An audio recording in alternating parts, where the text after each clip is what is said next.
Hey everyone, welcome back here to my channel where I play Planets 2.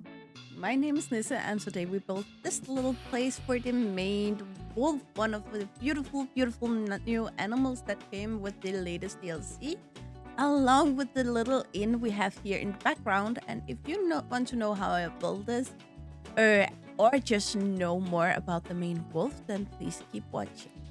And let's just start with another story from my childhood, or we're gonna start a little more modern, but it's gonna make sense. I promise you that much. Um, as people who have watched my videos for a while know, and for some of you it will be news.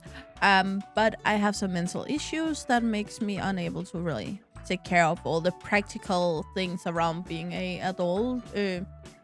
Normal, go shopping, go to the stores, things like that are really hard for me. And basically, my anxiety is really high, especially during this time of year, but basically a lot of the time. So therefore, I'm currently living with my parents, which means I still live in my childhood home. And or I'm not still, I have been living other places, but I'm currently living in my childhood home, the same home I grew up in. Not the same room though, but the same house. And when I was a child, less than 5 minutes from here, we have three inns. Three very good inns that everyone loved. Well, my favorite was a little longer way. We also had one. It isn't a inn anymore. Um, but it was wonderful. One of my favorite places to eat as a child. My family, like, we like food, but we like to have enough food. We like to be fed well when we leave a restaurant or a eating place. So therefore, inns are very much our deal. The classical Danish inn food would be like good old Danish food, which is like meat and a lot of meat and sauce and potatoes, and not like a little drip of sauce. No. It's like you get a ball in beside your plate with extra sauce, and if that's not enough, you can get more. That's the kind of food we really enjoy in my family. And therefore we always loved going to these places because it's kind of the only place where you could get this kind of treatment. Again, nothing again more modern things. Again, I love sushi, for instance, but that's a whole other story. But as a child, this was the places I love to go. It's the places I love to eat. Nowadays, the inns are still there. The three closest to me are still there, or the buildings is. The closest one is at this point a Chinese restaurant. The second closest is still a inn, but it's more like fancy food, and a place where people go to relax for the weekend, and like you can have like a what's it called, a boyfriend girlfriend vacation or something like that. A little bit on breakfast is just bigger and more expensive. And the last one have been very much renewed to modern standard, which is this tiny plate with nothing on them, and then they're gonna tell you exactly what it is, and you can't find it, basically. That's what it's become today. And we often talked about in our family that it's sad that no one actually tried to help them or stop it or something like that, because it is a part of the Danish culture we are really a fan of in my family.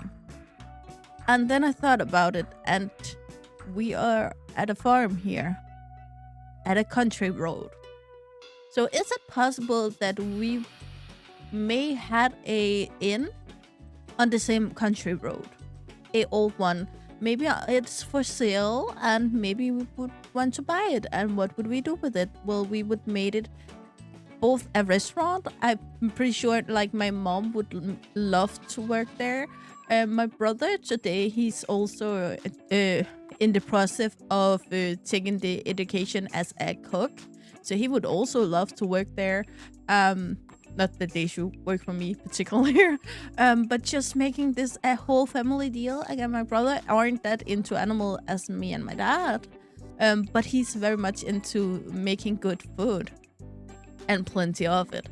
So it would be a way to save these inns that we all really love in my family, and at the same time involve it to the zoo. And I think it would be fun both for Danish guests to get this kind of more old-fashioned treatment where you would have more modern like churro stands and burger stands around the zoo, but also have the opportunity to get some more real food, as we call it in my family.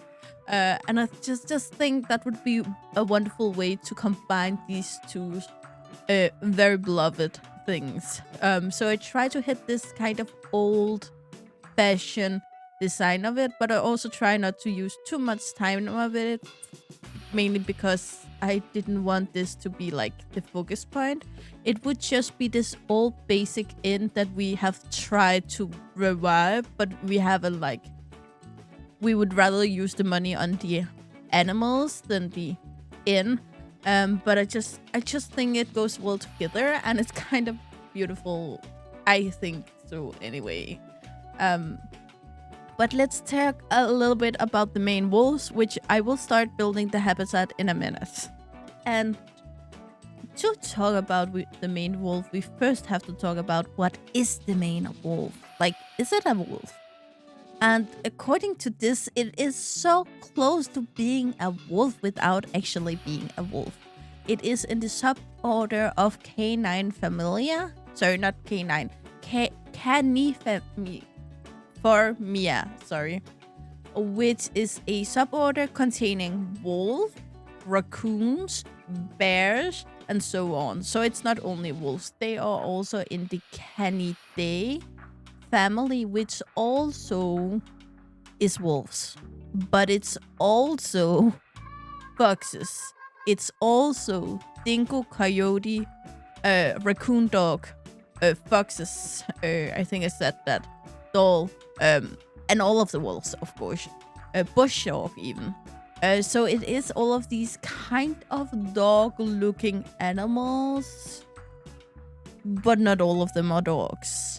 And the wolves then have their own subfamily for only wolf, and the main wolf is not a part of that. It do, however, have the genus Chrysocoyon.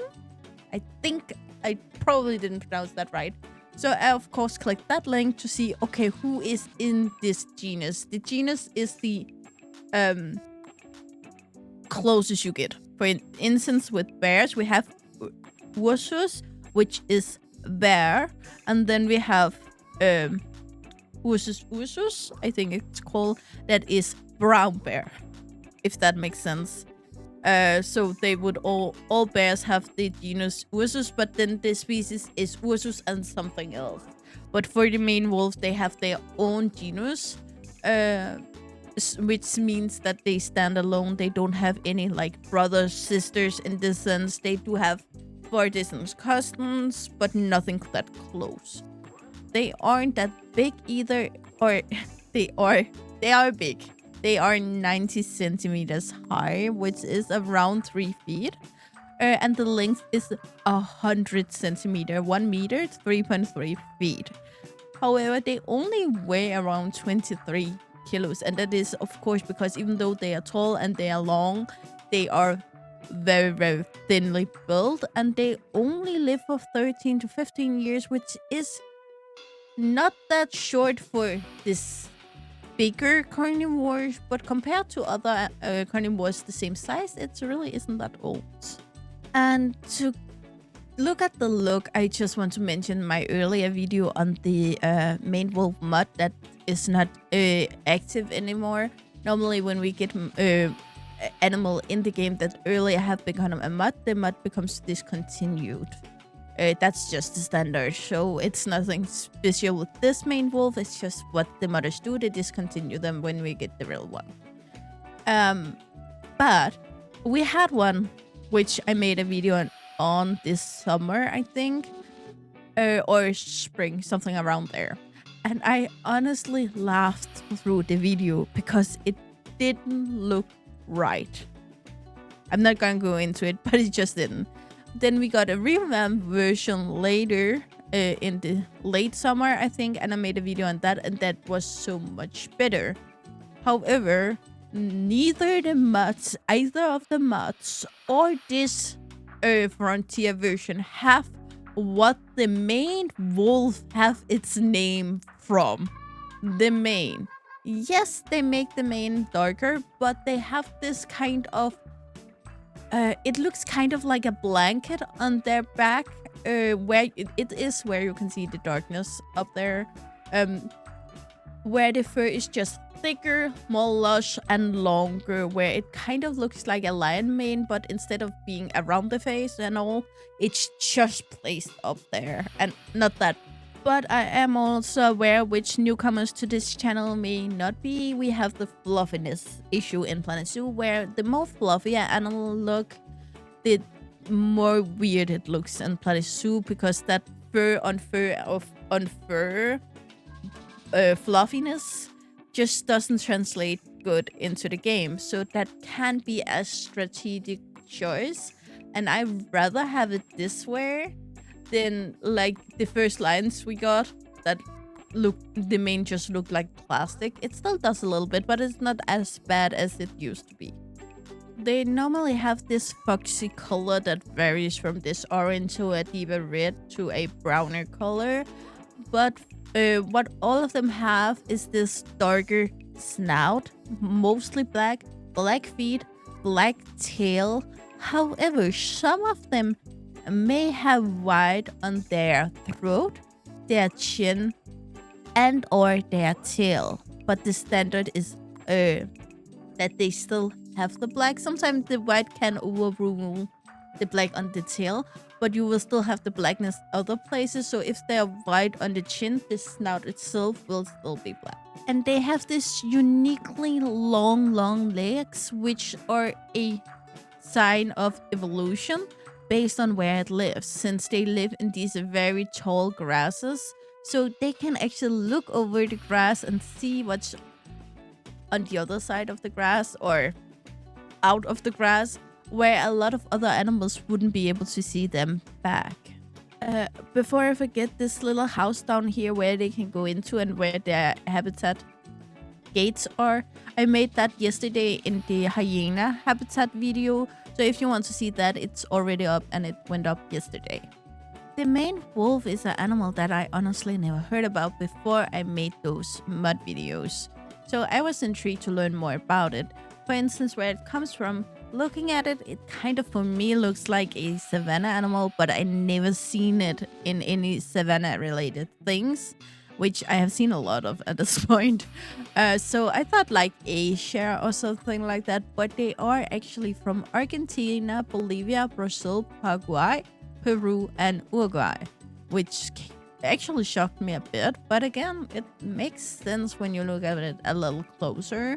They do, however, also live both in forest and woodlands, but also in more logical places. Again, they are built to run these kind of areas that aren't that easy to run through all the time. So they also live, of course, in savanna, grassland, and scrubland.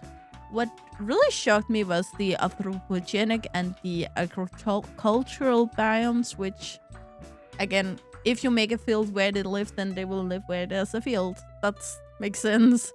But also in wetlands and riparians, which is these wetter, more watery areas. So it's a really easy to move around animal, to be honest. However, they do only live in the tropical climate zone, so keep that in mind when you build your zoo.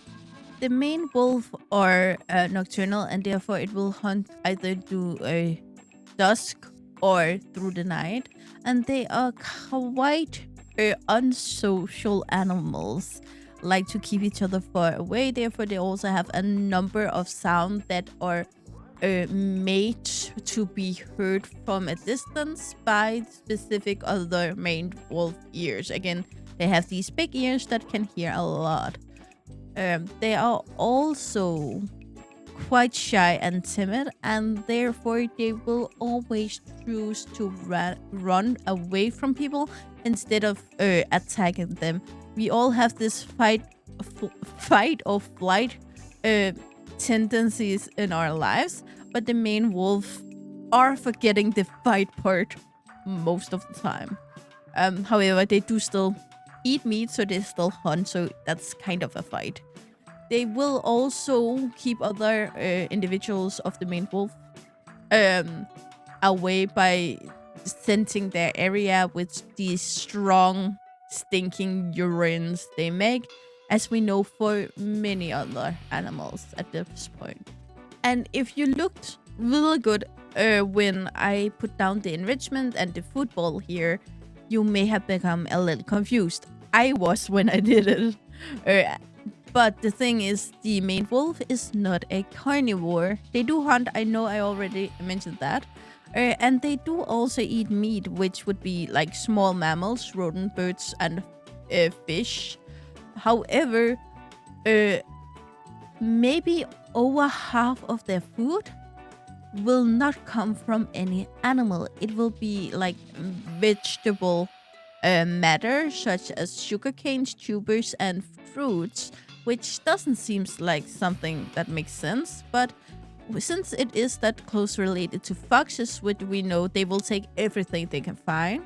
And it's nice with these animals in nature that basically just clean up after everyone else. And even though the main wolves do not like to be too close to each other, they still mate for life, so they will live in the same territory.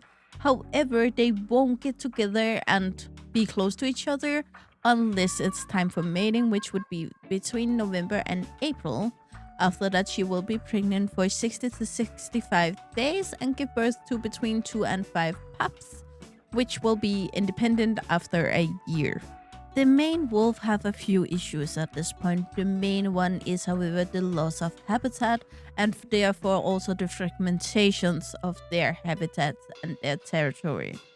This is what just happens when we do make a lot of grasslands areas into farmland instead, because we need the area, but we don't really think about who we are taking it away from. It's a story we have heard a lot of places. Cars also actually takes out a big chunk of them, which is actually the same we have seen with the moose. And especially the younger animals won't have learned that you should stay off the road. Again, it's the same if you get a cat.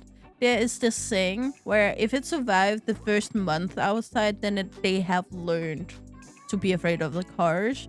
But if they don't, then they don't. But yeah, logic. They also have a third threat that is the domesticated dog, and it's not because they fight, it's because domesticated dogs have a lot of diseases that we will bring them to the vet to get cured. However, if these diseases, again, they are closely related, so a lot of disease can transfer from dog to main wolf or the other way around. And thereby, no one are taking their main wolves to the vet, so a lot of them also get either really sick or dies from that. This have left them with numbers as low as 17,000 mature individuals across all these countries in South America. The population is therefore, according to the IUCN Red List, near threatened. Again, it's not the worst, but we would really love them to be moved to the least concerned product. But I think a few regulations and help for the animal in the local areas would need to change to make it possible for them to move to that category.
Okay, guys, that was all for today. As always, you know the drill. Like, subscribe, and turn on the bell notification so you know the next time I upload a video.